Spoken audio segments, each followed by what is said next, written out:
Hi guys and welcome back.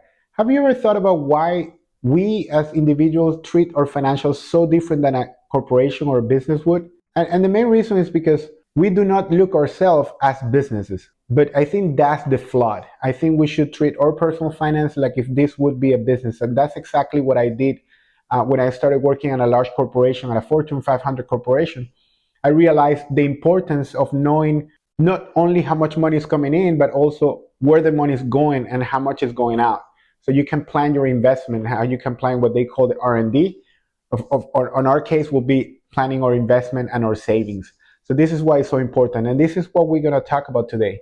Today, we want to focus on budget, but not the regular budget that you hear most of the time on books and in other YouTube channels. I want to focus on budget like a P&L or a profit and loss statement, also known as income statement. We got to focus our budget like if we would be a corporation. And that's exactly what I did. And that completely changed my life. If you're new to the channel, please welcome back. My name is Bill.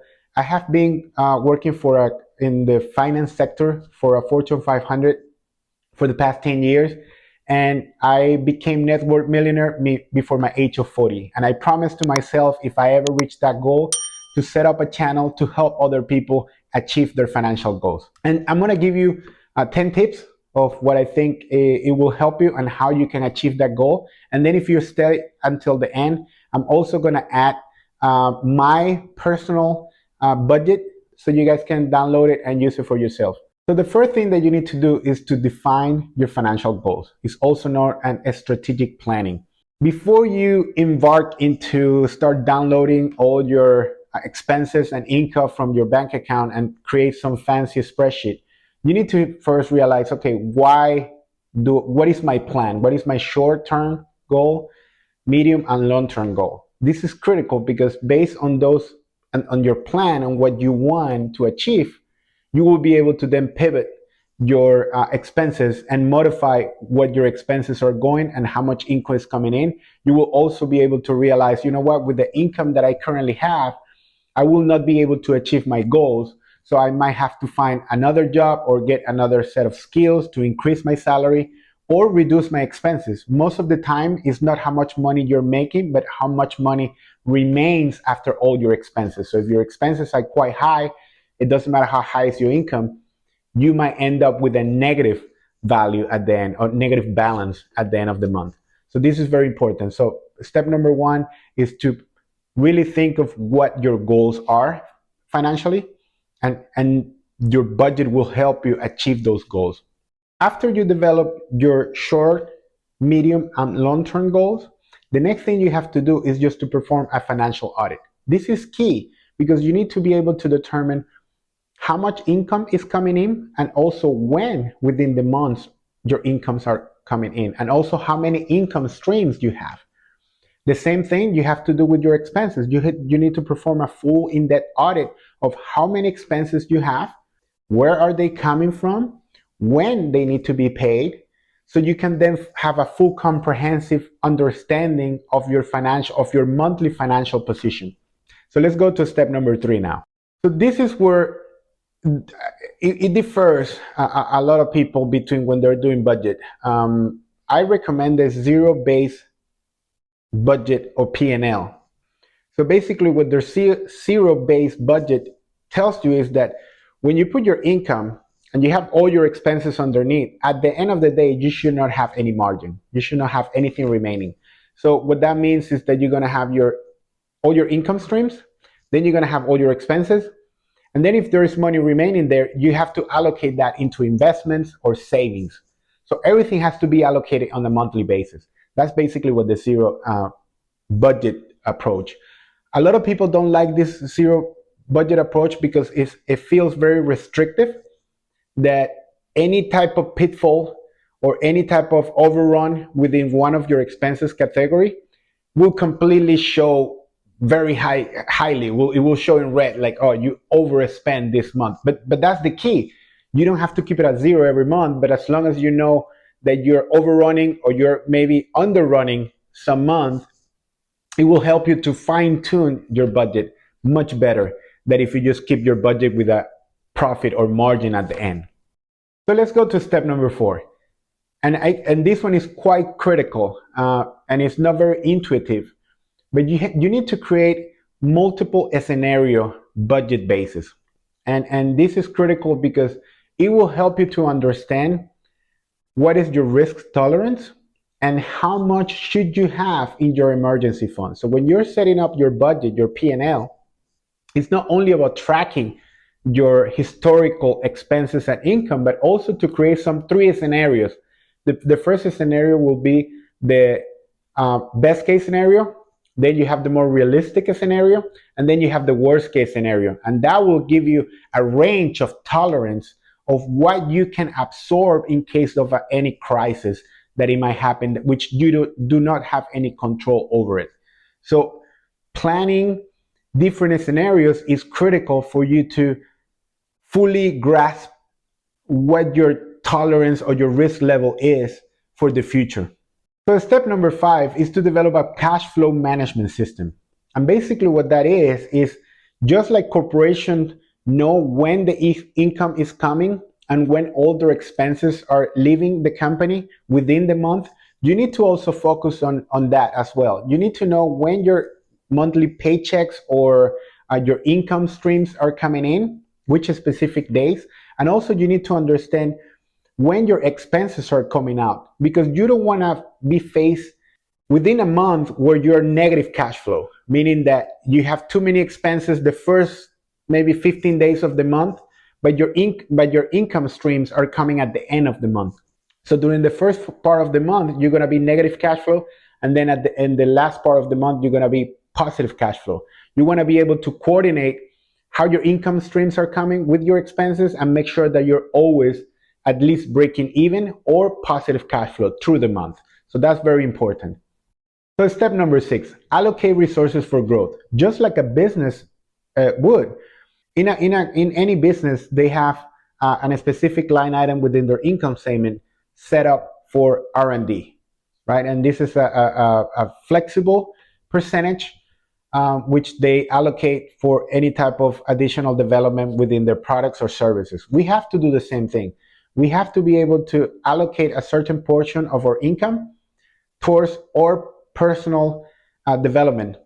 And that could be a technical school, that could be going to a university and learn something else, but also could be just buying a real estate that you can rent, or buying a stock that pays dividend. Anything that help you to grow your income stream in the future, in the short term or in the long term, that is very, very critical for your overall success of your personal finance.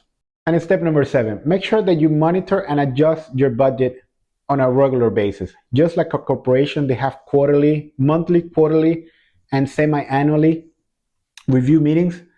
We have to do the same thing. We have to be able to set up either a month or every quarter. I personally have it every quarter where I monitor my expenses for the last 3 months, and I make adjustment based on my new situation. And you have to be able to do the same thing. Just like I mentioned before, your budget doesn't have to be perfect day one. Your budget is a fluid process that is constantly changing based on your income stream and your expenses. And that's why you have to be able to monitor it and to adjust it accordingly. Step number 8, within your P&L, you need to set up a safety net. And just like any other business would, there's many outside risks that you cannot control. And they do have emergency funds and special areas where they can mitigate or reduce the external risk. We have to do exactly the same thing within our personal finance. So when you're doing your zero-based budget, you need to set up a line item so you can allocate some resources on a monthly basis to build that emergency fund. And if you do not have any emergency fund today, it's okay. You're not the only one. Actually, I think the majority of Americans in the United States today do not have an emergency fund, and they live in paycheck to paycheck. I can assure you that most of the time it's because of poor management. So just take a deep breath, do your budget, put your P&L together, and start funding. If you can only fund $10, $5, $20, $100, is much better than don't fund it at all. So don't think that you need to have immediately 6 to 10 month emergency fund set up.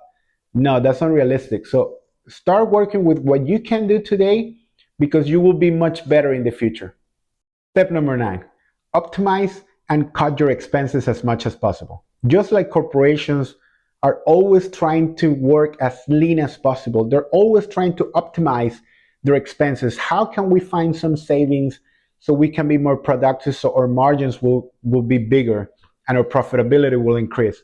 We have to focus the same way. We have to act the same way. We have to try to find which areas we can cut expenses, we can reduce expenses, or we can manage the expenses in a way that it will give us more profit at the end of the day, and we will be able to then use those profits to reinvest into your growth portfolio or in your investment portfolio.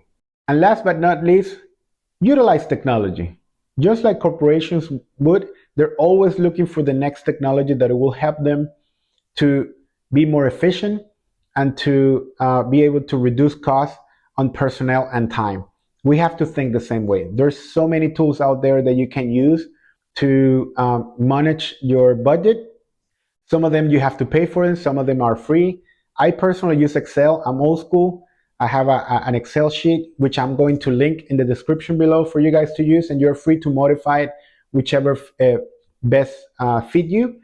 But I think that's a good starting point. So my personal uh, financial budget sheet within Excel is you're going to have your actuals for the year.